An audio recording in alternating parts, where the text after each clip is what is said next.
الله أكبر الله أكبر لا إله إلا الله.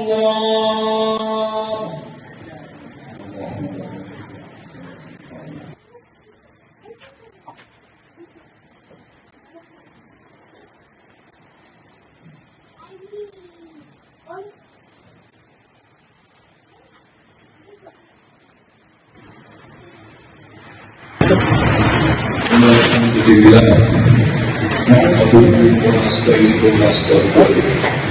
Na'udzu billahi min shururi anfusina wa min sayyi'ati a'malina. May yahdihillahu fala mudilla lahu wa man yudlil fala hadiya lahu. Wa ashhadu an la ilaha illallah wahdahu la sharika lahu wa ashhadu anna Muhammadan abduhu wa rasuluh. يا أيها الذين آمنوا اتقوا الله حق تقاته ولا تموتن إلا وأنتم مسلمون. يا أيها الناس اتقوا ربكم الذي خلقكم من نفس واحدة وخلق منها زوجها وبث منهما رجالا كثيرا ونساء واتقوا الله تساءلون به والأرحام إن الله كان عليكم رقيبا. يا أيها الذين آمنوا اتقوا الله وقولوا قولا سديدا يصلح لكم أعمالكم ويغفر لكم ذنوبكم ومن يطع الله ورسوله فقد فاز فوزا عظيما. أما بعد فإن أصدق الحديث كلام الله عز وجل وخير الهدي هدي نبينا محمد صلى الله عليه وآله وسلم وشر الأمور محدثاتها وكل محدثة بدعة وكل بدعة ضلالة وكل ضلالة في النار. عباد الله، ang ating mapungan at pagsasama kay Papa sa Marwangan at inihinap din ang kanyang gabay at kapatawaran. Ibigin natin sa Kanya na ibigkas tayo sa masamang hakang amanin ng ating mga sarili at sa kasamaan ng ating mga baba. Kung sino man ang gabayan ng Allah ay walang pwede mabilang dito, at kung sino man ang kanyang bigaw ay walang kaya magdagdag sa Kanya sa matuwing dadaan. Tumikistigo ako na walang dapat ang sampahin kundi ang Allah subhanahu wa ta'ala lamang, at tumikistigo ako na si Muhammad sallallahu alaihi wasallam na kanyang bibig at sugo. Muramuhan ko at i-respect ko kapatid sa Islam. Sa araw na ito ay gusto kong ibahagi sa inyo ang tungkol sa araw ng Jumat at ang kaalagaan at pagtutugnay nito sa buhay ng isang Muslim. Mga kapatid sa Islam, nararapat natin na bigyan ito dahil ito ay natataki sa lahat ng araw ng bawat linggo. Ang mga ibada namin sa Allah sa araw ng Jumat ay totoong nakapahalaga. Sinabi din ng Qayyim rahmatullahi alayh na ang araw ng Jumat ay araw ng pagpupusiging ibada at ito ay tulad sa Ramadan ng mga buwan ng taon. Ito ay mabibilang salita kung isipin natin. Ngunit oras sa araw ng Jumat bago umupog ang araw kung kailan ang paggawa natin ay ginatanggap ng Allah subhanahu wa ta'ala ay ginahahalin tulad sa Laylatul Qadr ng Ramadan pagdating sa kaalagaan ito. Allahu Akbar. Hindi ba lahat tayo ay nag-aabang at tumutulong sa gabi ng Ramadan ng nakaraan? Nang maasa tayo na masalun natin ang kabag ng Allah subhanahu wa ta'ala para matawarin tayo sa ating mga kasalanan na nagawa sa ating kasawang nakaraan natin, upang makalit natin ang bayaran at tumbas ng isang libo na taon ng pag-ibada sa Allah. Di ba din ang ginawa natin yung mga kapatawaran ng lahat ng mga tao? Ganyan iniupuntahan ang Yom Jumat sa lahat ng araw ng bawat linggo. Subhanallah. Kaya nararapat lamang na bawat isa sa atin ay magpahalaga sa ating ng Jumat. Mga mga kapatid na lalaki at babae sa Islam, ang araw ng Jumat ay tinatawag na Jumat dahil ito ay ginamit sa salitang Arabic na ibig sabihin ay pagsamahin o itipon. Ang mga kulang pa naman, Rahimahullah, ay pinag-usapan ito kung bakit tinawag ang araw ng Biyernes ng Juma. Sabi nila, ito ay dahil sa araw ng Juma ay nakikipon karamihan ng Muslim upang bigamos ang salat ng Juma. Sinabi rin ng mga ulama na ang Juma ay ang araw ng kumpleto ang paglikha ng Allah subhanahu wa ta'ala kay Adam al-Islam. Alam natin na si Adam ay pinubuo ng katawan lupa at ng kanyang ruho. At sa araw na ito ay pinagsama ng Allah Azza wa Jalla ang dalawa. Sa araw ng Juma din ay maraming rasulna na hinahikayat ang mga Muslim na gawin. Maraming makutihan at gantipala na pinagsama-sama upang kampan natin. Pinapapasa tayo ng surat al-Jam. Hinahikayat tayo ng bigkas na salawat at ng maraming beses ng Muhammad sallallahu alaihi wasallam. Ang mga diwa sa Juma ay tinatanggap. Hinihikayat din tayo na magdasal sa araw na ito. Pinagdidigan tayo ng marami sa araw na ito. Sinabi rin sa atin ng Rasulullah sallallahu alaihi wasallam na dumating tayo sa salat ng Juma ng maaga dahil sa mga kagpipala nito. Nang isa na dito ay paano tayo nag-alay ng kamelo sino ang nagbuka at nagmula sa sakutan. Alam niyo mga kayo sa mga kayo sa Saudi Arabia at may nakapagtrabaho na doon ng matagal at medyo nakahuli na nila ang malabo. Alam nila na isang kamelo ay isa sa pinakamahal na pwede dito. Bakit ito ang nakakita? May mga kamelo po na nagkakahalaga ng 60,000 riyals up to 1.3 billion riyals sa kamelo. Ang katumbas ng 60,000 riyals ay 7,000 pesos. Okay? Yan po ang pinakamababang halaga ng kamelo. At tulad na sinabi ko ito ay makabot ng 1.3 billion riyals. So para sa mga dumating na maaga na una sa Southern Awal, ay ginupo ng biya sa masjid, ay para kayo nagsatakan ng 16 million pesos. Yun yung makikot niya. Meron ba sa atin pwede magsatakan sa 16 million pesos? Walang ibang paraan, mga kapatid, kung hindi maulot tayo sa pagpapalo. Doon nila kasi. Yun ay kung ang intensyon natin ay makarating na maaga sa salat ng Juma ay dahil na sa diyan natin na gusto natin sumunod sa sinabi ng Rasulullah sallallahu alaihi wasallam. At higit sa lahat ay gusto natin maglugod ang Allah at sa atin. Hindi ba ito imposible? Yung mahal ko kapatid. Hindi ba ito imposible sa kita sa atin? Hindi ba ito imposible sa Allah ang Khalik na siyang lumikha sa libutan ng mga kapatid dito? Wala imposible. Mga mahal ng kapatid sa Islam, gusto ko kong ibahagi sa inyo ang isa sa napakagandang halit ng Rasulullah sallallahu alaihi wasallam. Kung saan sinabi niya detail, buong detalye, ang tungkol sa araw ng Juma.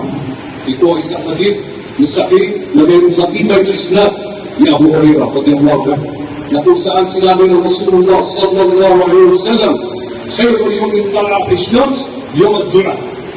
Ang pinakadakilang araw kung kaya sumisikat ang araw ng bawat linggo ay ang Yom al-Jum'ah.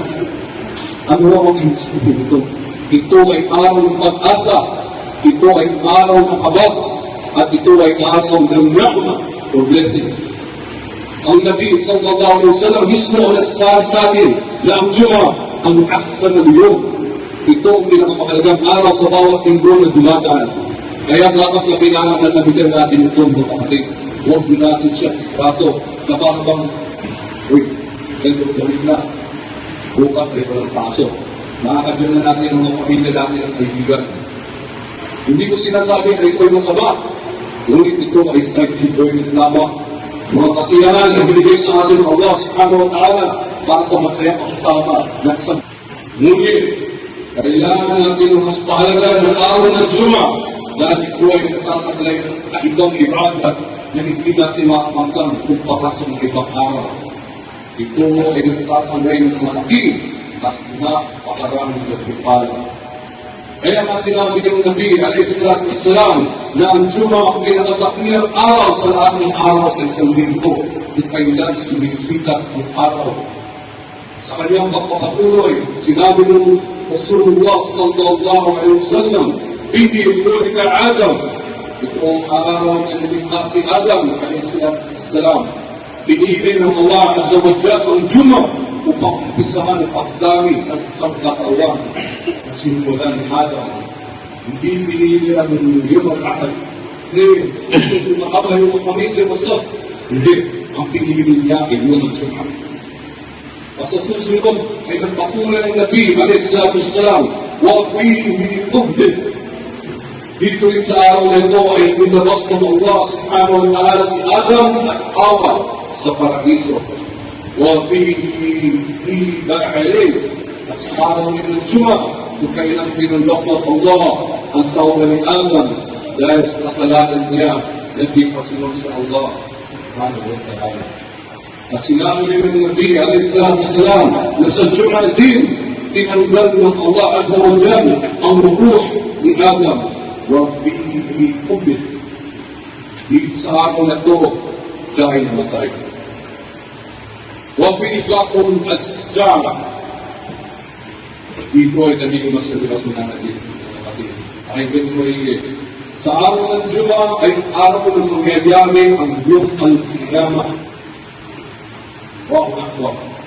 Kaya ang sunan ng Rasulullah sallallahu alaihi wasallam ay nilisay niya ang suratul sajda pagkatapos ng surat al-Fatiha sa unang raka at surat al-Insan sa pangalawang raka sa salam al-Fajr.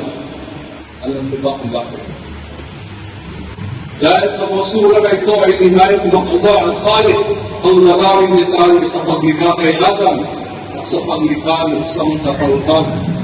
Dito sa mga sura na ito ay niririman tayo kung pinagmula natin at ang dahilan kung bakit tayo nalikha ng Allah subhanahu wa ta'ala sa araw ng Juma.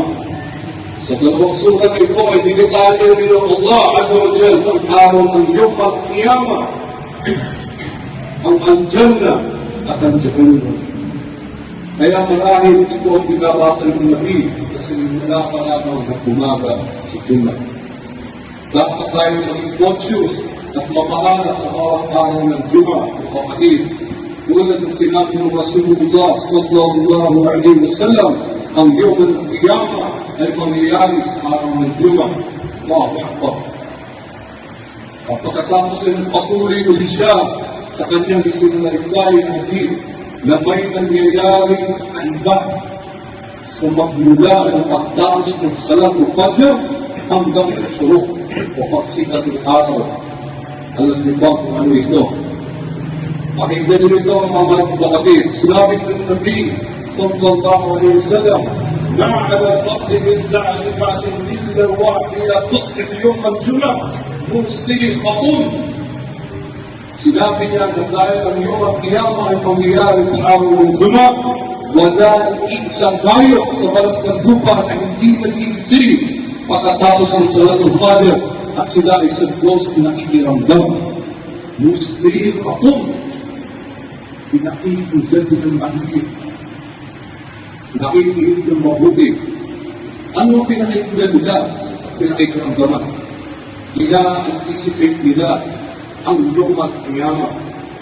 Itinalig na Allah Azza wa Jalla sa bawat tayo ang kaalaman na ang wakas ng mundo ay mangyayari sa araw ng Juma. Hindi alam kung ano eksaktong araw, ngunit nasa fikra nila na ang Yom al-Qiyamah ay mangyayari sa araw ng Juma. SubhanAllah. Hatta kundu aslam syafaqan hanggang sa oras ng syurok. Aabang sila. Lahat sila ay natatakot baka dumating lang Yom al-Qiyamah illa ibn Adam. Maliban sa mga tao. Sa ibang hadith sinabi na Abu Dawud at Imam Ahmad, illa al-jins wal-ins. Maliban sa mga jin na tao, hindi sila naghihintay o napapahata. Hindi nila sinuseryoso na baka yung at inaman na. Hindi nila inisip na baka ang araw ng Juma ay yun ang aking pagbubuong. At ito ay dahil sa wala tayong pagpapakalaga kasi namin ang Rasulullah sallallahu alaihi wasallam. Mga mahal kong kapatid sa Islam, ito ay isang seryosong katotohanan na hindi natin pwedeng itanggi. Halimbawa na lang sa mga bayan, lugar na natapos ng Fajr nila. Ilan hindi nakapasunod ng kanya sa oras? Ilan ang hindi nakapagdikap ng lang? Ilan ang hindi nakapagpasunod ng lang kahit hindi kaya? Absolutely no, sis. Walang pag-aalinlangan, walang pag-aalam. Ang insan, ang tao, nagdiwa para sa araw ng Juma. Long Islam. Ang araw ng Juma, ang araw na dapat na pinagkakadaan natin ang pagdating ng mga piyama. Dahil ito ang sinabi ko sa Rasulullah. Ang sino man sa atin na parating niyang inihahanda ng kanyang sarili sa araw ng Juma, nataglay niya ang taqwa sa Allah subhanahu at matinding tao na bagay ito ng araw ng Qiyamah ay magiging magaan ang paglilingkod sa kanya sa araw ng Tabuko. Sinabi ng ating mahal na Nabi, alayhi salatu wasalam, ay pagkakahangin ng Allah Azza wa Jal ang araw ng pagmumukong para sa kanya. Allahu Akbar. Mga mahal na kapatid sa Islam, maghanda tayo. Huwag natin pabayaan na tinutulugan natin ang oras ng Fajr dahil sa araw ng Jumat. Sinasabi sa ating ng Nabi, alayhi salatu wasalam, na mga hayop, at klaseng hayop, ang ibon, ang insekto, lahat sila, pinakinggan nila, inawakan ng araw ng pagmumukong sa bawat araw ng dumarating. Nag-aakan nila sila. Masyado silang balisa. Nababakala. Ako natakot sila. Sabi ng Rasul, maliban lang ang mga taong jin. Asaran sila. Tulog tayo sa oras ng pagod. Wala mo ng trigger. Wala mo ng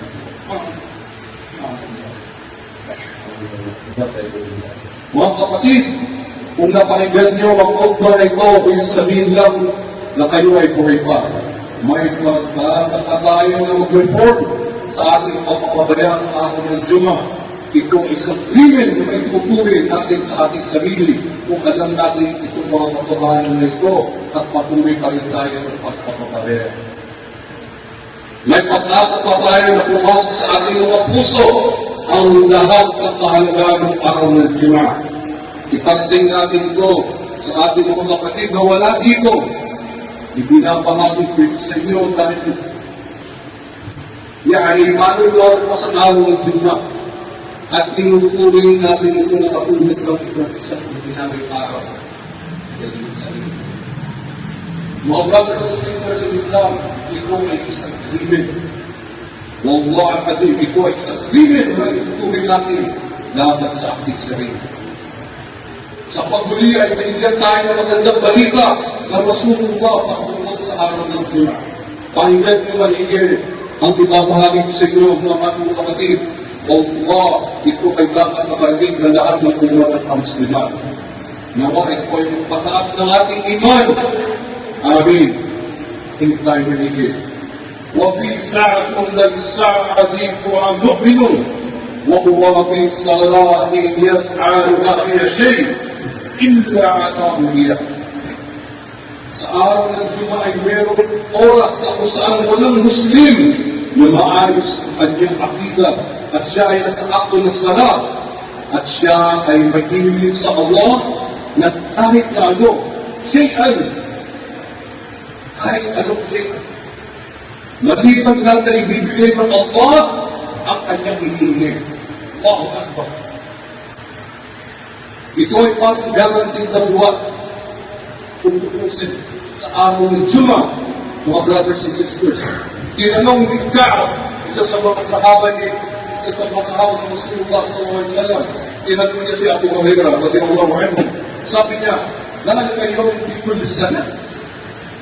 Ang ibig mo sabihin na meron isang araw na ng Juma sa isang taon na ibibigay ng Allah kahit na anong hiling mo. So, pinawin this God. Well, bigyan natin ng Juma. Sabi niya Abu Hurairah, hindi. Ito ay sa lahat ng Juma na meron oras na kapag isang Muslim ay hindi sa Allah sa wajan kahit na ano, Sa araw na ito, ibibigay ng Allah subhanahu wa ta'ala ang huling periodo. My brothers and sisters, ito ay isang ibada na may nakakating kaibigan. Pag-iisip nila yung kaibigan. Nagkaya sa mga Islamic scholars, matitukoy ng oras na ito, ay yung mga huling oras, bago tututunan ng araw. Bago ang huli. Kung ano man ang isang oras na ito, ay kumamang na nakakaalam. Ito po. Mga kapatid, gumising tayo. Gumising tayo sa realidad ng katotohanan na ito na sinabi sa atin ng ating mahal na propeta.